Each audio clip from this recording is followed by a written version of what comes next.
Hello les incendiés.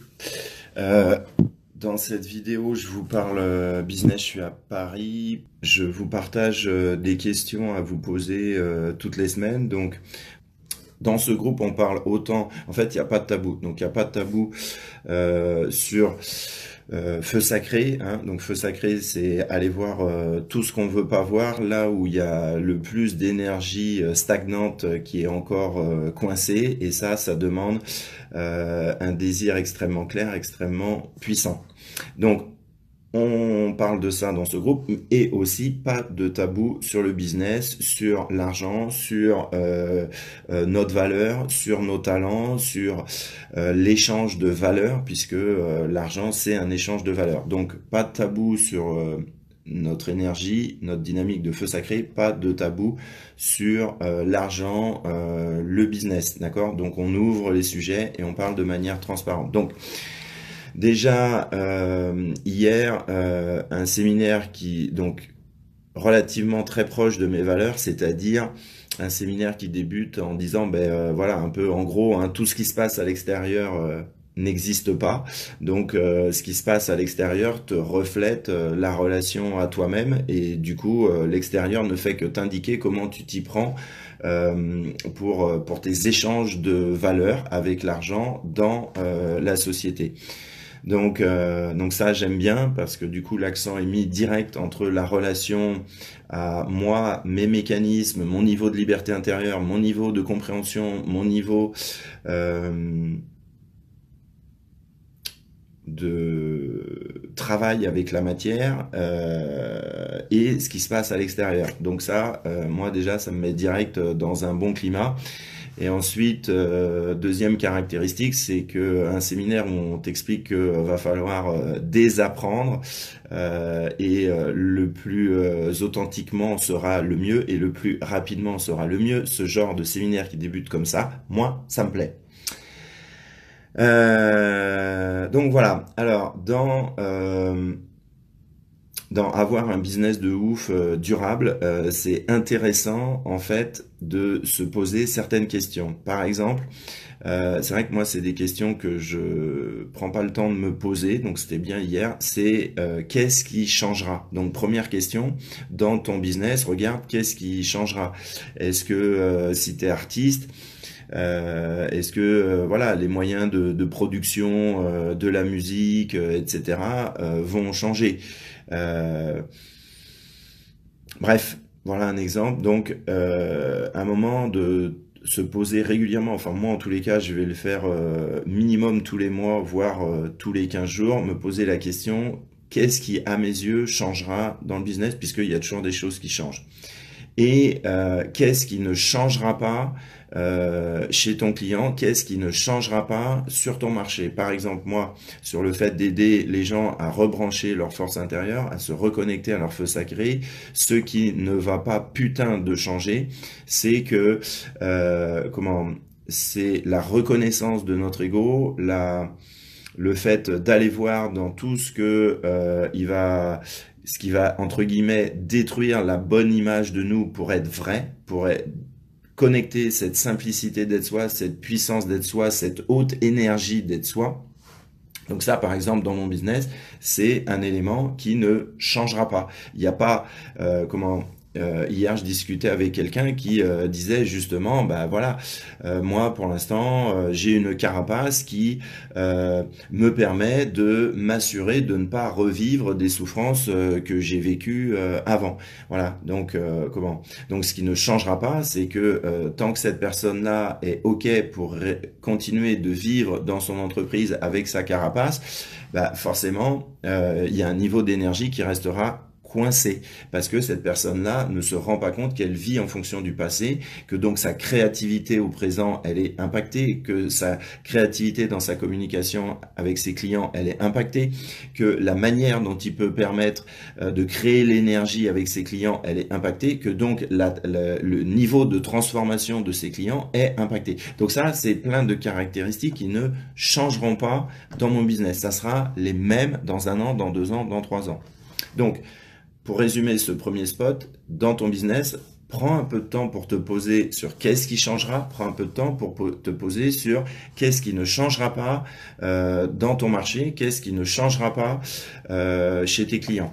Je prends conscience en même temps, autre chose qui ne changera pas moi dans mon business, c'est le niveau d'exigence. C'est-à-dire que pour connecter ton feu sacré, tu dois traverser cette zone de l'ego, traverser une intensité qui te fait peur et à laquelle ton corps n'est pas préparé. Donc ce qui ne changera pas, c'est le niveau de désir et le niveau de détermination interne à reconnecter son feu sacré pour traverser les mécanismes inconscients qui font obstacle. Donc le niveau d'exigence dans mon business, le niveau d'exigence de mes clients, je sais qu'il changera pas. Donc c'est intéressant quand même de regarder ça de ce point de vue, comme peut-être éventuellement les membres de ce groupe en fait, leur niveau d'exigence. Bref, autre question intéressante, c'est on se met bien d'accord sur le fait qu'il est, bon, ça peut-être certains ne l'ont jamais entendu, mais il est toujours plus aisé, plus facile de vendre à des clients qui sont déjà clients. Pourquoi? Puisque la confiance, elle est déjà créée, il y a déjà eu de la transformation chez ces personnes, donc il est toujours plus aisé de vendre à des gens qui sont déjà clients. Donc ça, c'est un fait acquis. Pour autant, c'est intéressant de se poser la question, quel est le nombre de nouveaux clients que vous avez eu depuis le 1er janvier? Moi-même, Nicolas Gétin, comme un con devant cette question, parce que je m'éclate tellement que les chiffres, c'est pas mon kiff, mais je vais m'y mettre. Donc, combien de nouveaux clients j'ai eu depuis le 1er janvier? Je n'en sais foutre rien. Ça va changer, mais pour l'instant, j'en sais foutre rien.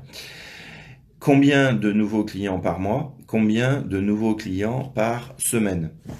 Donc, en fait, ce que j'ai aperçu qui était intéressant d'un point de vue émotionnel, c'est que c'est vraiment comme le feu sacré, c'est que plus tu vas mettre des chiffres dans ton business, donc du coup tu as une partie de la réalité de ton business que tu peux avoir face à toi vis-à-vis de ces chiffres-là.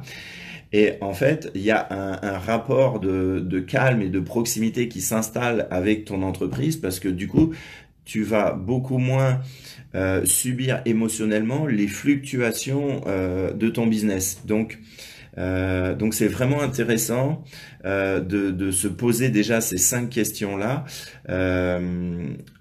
Ça a été vraiment une découverte parce que moi, je subis peu ou quasiment pas émotionnellement les fluctuations de mon business émotionnellement mais c'est intéressant pour progresser plus vite de faire face à certains chiffres et ensuite tu prends ton chiffre d'affaires et tu le divises par le nombre total de nouveaux clients et du coup ça te donne ton coût d'acquisition de clients, hein. Donc ça c'est c'est intéressant. Ensuite, ce qu'on a regardé, bon, c'est aussi les questions autour des marges.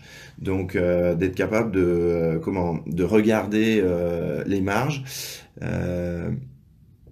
et ce qui est intéressant, j'aime bien cette expression de développer le muscle de la marge. C'est-à-dire que si tu es dans ce groupe, déjà il y a une majorité d'accompagnants, mais il n'y a pas que ça, donc des coachs, des sophrologues, des thérapeutes, etc., des consultants. Mais en fait, c'est intéressant d'avoir ces chiffres, combien de nouveaux clients, etc. Parce que en fait, ça va te permettre progressivement de déterminer comment tu peux faire pour avoir plus souvent les bonnes périodes. Parce que tu vas, avec les chiffres, décoder les ingrédients des bonnes périodes. Donc, tu ne peux pas reproduire des bonnes périodes si tu n'as pas identifié les ingrédients qui permettent de produire ça concrètement dans la matière. Donc ça, c'est intéressant. Voilà, donc les chiffres, bien regarder les marges. Donc tu enlèves tes dépenses de déplacement, si tu as de la sous-traitance, etc. Tu enlèves évidemment tout ça. Ensuite, ce qu'on a fait hier, c'est que donc première partie audit de ton business et après audit de toi-même. Donc ça, c'est intéressant. Et donc la sixième question que tu peux noter aujourd'hui pour faire progresser ton business, c'est quels sont donc du coup là, c'est audit de toi-même. Donc c'est quelles sont les lacunes qui te concernent et qui ont un impact sur ton business.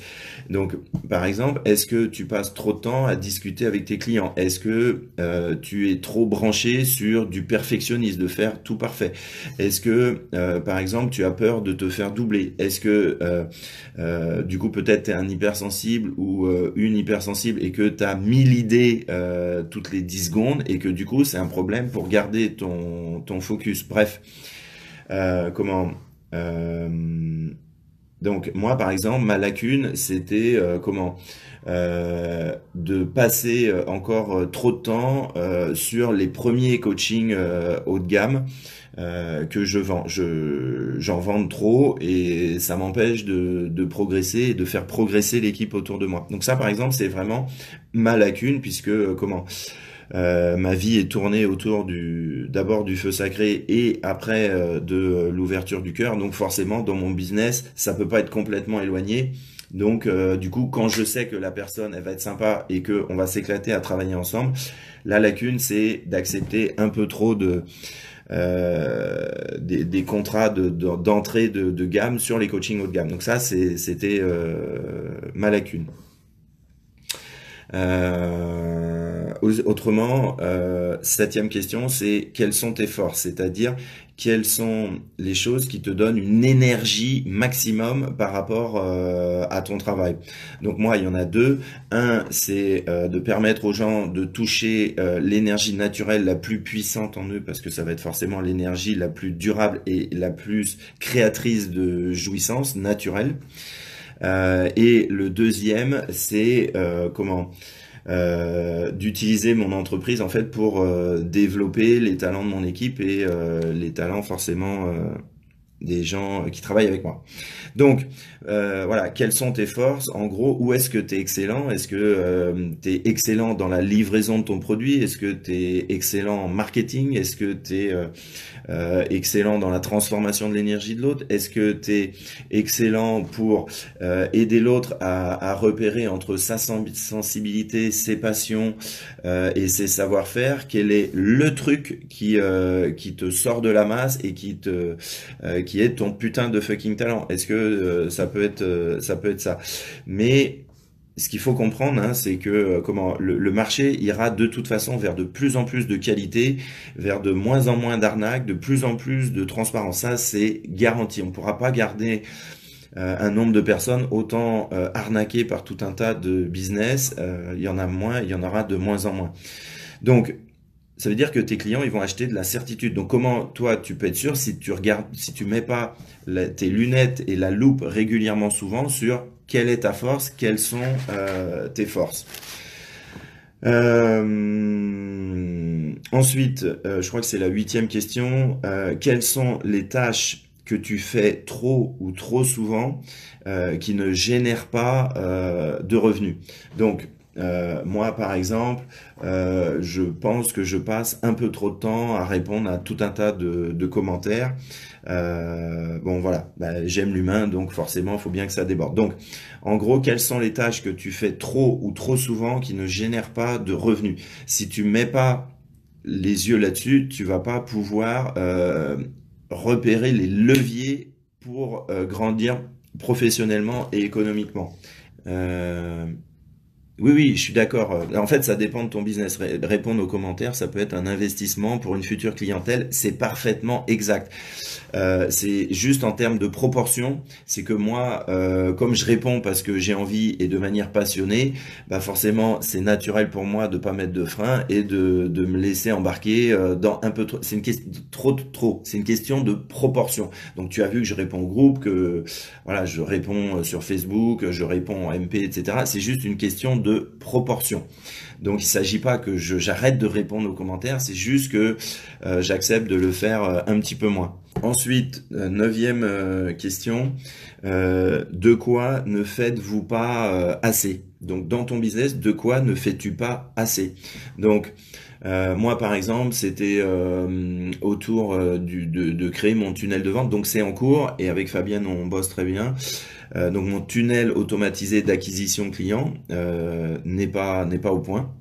Autre élément, c'est quel est ton élément de conversion, c'est-à-dire à quoi tes clients disent vraiment oui. Donc moi, c'est très clairement changer ton énergie qui va changer ton organisation, qui va t'amener la clarté pour ton business, parce que si tu développes pas ton énergie, tu développes pas ta clarté, puisqu'il y a une relation directe entre ton niveau d'énergie et ton niveau de clarté. Donc moi, ça, c'est mon élément de conversion.